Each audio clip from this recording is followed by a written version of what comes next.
Commitment to resilience speaks of the ability to help people through scenarios when we've had an error occur or some type of harm event occur on our watch.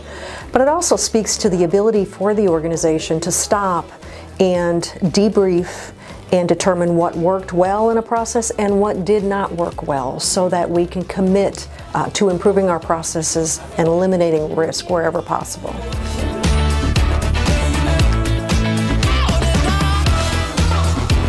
We can look at where people need help in terms of resilience for themselves. In healthcare, errors happen, and we recognize that and understand that. But how do we help people on the human side, the person who committed the error? First of all, to learn and determine how we respond and bounce back from that, but also help them walk through that challenge themselves. Years ago, when I was working clinically, I had been a nurse for probably 10 or 11 years, and I was an excellent clinical nurse. And I had a medication error. And I'll tell you what, I was devastated by that.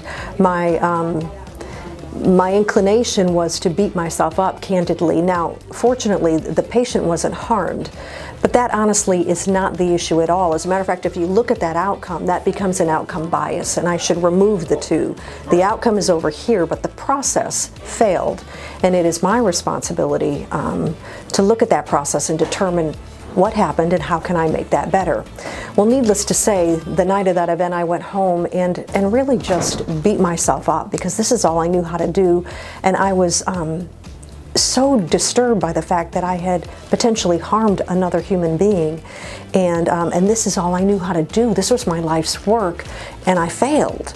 And I went into work the next morning exhausted because I had been up all night, and my supervisor came up to me. Now, she was aware of the event, of course, and she came up alongside of me and said, "Hey, Cindy, are you okay?"